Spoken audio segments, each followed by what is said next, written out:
রাজের বাবা যখন মারা গেল তখন আমরা গেলাম শুটিং থেকেই।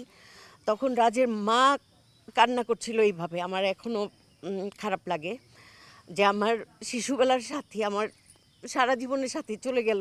মানে গ্রামে কিন্তু এটা খুব কট্টরভাবে পালন করে আমি দেখেছি, যে দূর থেকে কান্নাকাটি করে, স্বামীর লাশের খুব একটা কাছে যায় না। মানে ওনার এতই, মানে ওনার ভালোবাসা, মানে সারা জীবনের সাথী।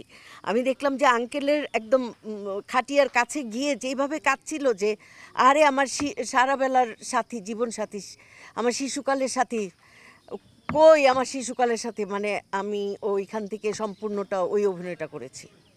আমি রাজের মায়ের অভিনয়টা করেছি। জি। তোমাদের গল্প এটা তো ফিরে আসার গল্প, তো ফিরে আসার গল্পটা ফিরে আসার গল্পের মতোই হবে, তবে আগের চাইতে ডিফারেন্ট তো অবশ্যই। আমি যে কয়টা সিকোয়েন্স এই পর্যন্ত করেছি একেবারেই ভিন্ন। আগের যেই ক্যারেক্টার ছিল আমার খুব একেবারেই গম্ভীর, রাগী, এখানে একেবারেই ভিন্ন, একেবারেই ভিন্ন, এবং করতে গিয়ে ডিফারেন্ট ফ্লেভার পাচ্ছি, মজাও লাগছে খুব। এবং সবাই মিলেই, আর বারবার তো বলার দরকার নেই যে এখানে শিল্পীরা তো দেখতেই পাচ্ছেন, এক একজন জানু অভিজ্ঞ শিল্পীরা এখানে, সুতরাং সব মিলিয়ে খুব স্ট্রং টিম। আশা করছি আমরা ঈদুল আজহার উৎসবে দর্শককে আনন্দ দিতে পারবো।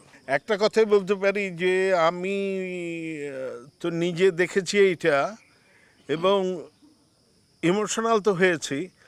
বেশি ইমোশনাল হয়ে পড়েছি যখন দর্শকের কমেন্ট এবং দর্শকের রেসপন্সে আমি দর্শক আর কাঁদবে কি, আমি তো নিজেই কাঁদছি, এবং একটা পর্যায়ে আমি সব বন্ধ করে দিয়েছি, কারণ আমি আর নিতে পারছিলাম না। বিভিন্ন, এবং এখনও কন্টিনিউয়াস সারা পৃথিবী থেকে, শুধু যে আমাদের বাংলাদেশের মানুষ বলবো, মানে বাঙালি ভাষাভাষী সারা পৃথিবী, কানাডা বলেন, আমেরিকা বলেন, ইউরোপের বিভিন্ন দেশ থেকে বলেন, মানে এত আমি এটাকে মানে এটাকে নাটক বলবো, মানে আমি ঠিক আসলে বুঝতে পারছি না যে কোন ভাষায় এটা বলা যায়, যে মানুষের ভেতরে এমনভাবে এটা ঢুকেছে, নাটকের চাইতেও বেশি কিছু, অভিনয়ের চাইতেও বেশি কিছু মানুষকে এত স্পর্শ করেছে, এবং কোনোটাই কোনো কাল্পনিক কোনো বিষয় না। আমি আসলে বিষয়টা ঠিক গুছিয়ে বলতেও পারছি না, আমি এখনও ইমোশনাল। এবং একটা কথাই বলবো যে দর্শক যত কষ্ট পেয়েছেন, দর্শকও বলবো না, মানুষ যত কষ্ট পেয়েছেন, আপনাদের কষ্টে, আপনাদের ব্যথা আমি ব্যথিত, আমিও খুব খুব খুব কষ্ট পাচ্ছি, এইটুকুই বলতে পারি। আসলে এটা নিয়ে বলতে গেলে বারবার ইমোশনালি হয়ে যাচ্ছি, কিছু এরপর আর বলার কিছু থাকে না। এবারের তোমাদের গল্প 2 দেখে আপনারা ভীষণভাবে চমকে যাবেন, যে আমি নিজেই চমকে গিয়েছি। আমাদের বাংলাদেশের অনেক গুণী একজন অভিনেত্রী, চমৎকার অভিনেত্রী, আমরা সবাই জানি সাবির আপু এত চমৎকার অভিনয় করেছেন, এবং ওনার চরিত্রটি এত সুন্দর এখানে, যে নতুন করে বাংলাদেশের দর্শক আবার নতুন করে সাবির আপাকে অন্যরকমভাবে ভালোবাসবে, আমার এটা ব্যক্তিগতভাবে আমার মনে হয়। আর আমি বরাবরই ফ্যান এই নাটকের আরেকটি চরিত্র, ইন্তেখাব দিনারের যেই চরিত্র এখানে, ও মাই গড, আমার মনে হচ্ছিল যে একবার মনে হচ্ছিল উনিই মনে হয় হিরোটা আমার দৃষ্টিতে আসলে হিরো। এবং এত দারুণ অভিনয় করেছেন ওনারা দুইজনই, এত দারুণ, ওনাদের সিন এলেই ওনাদের দিকে আমি তাকিয়ে থাকি যে ওনারা কি করে। এবং আমার কান্নার কথা না, কিন্তু আমার দিনার ভাইয়ের দিকে তাকিয়ে, দীপা খন্দকারের দিকে তাকিয়ে আমার কান্না চলে আসে। আর উপদিত আছেই। আর কি বলবো, আমাদের শ্রদ্ধেয় দিলারা জামান আন্টি, এই যে এত বছর বয়সেও এত এফোর্ট দিয়ে কোনো লাইন ছাড়া যেভাবে সুন্দর করে বলেন, যে মানে তাকিয়ে থাকতে ইচ্ছা করে সবাই। আর যেটা বলবো যে এবারকার গল্প কিন্তু একদম অন্যরকম, আমার নিজের ফিল হয়েছে যে কোনো মিল নাই। এটা আমার খুব পছন্দের একটা বিষয়, যে পার্ট 1 থাকলে পার্ট 1-এর সাথে যেন একদম অন্য ধাঁচের একটা গল্প হয়, সেটাই হয়েছে। দর্শক খুব মনোযোগ দিয়ে দেখবেন আপনারা, আমি চাইবো সেটা। আর মোস্তফা কামাল রাজের প্রতি আমার অভিযোগ আছে যে ওনার গল্পগুলির করে আমার যেটা হয়, আমার অসুস্থতা বাড়ে।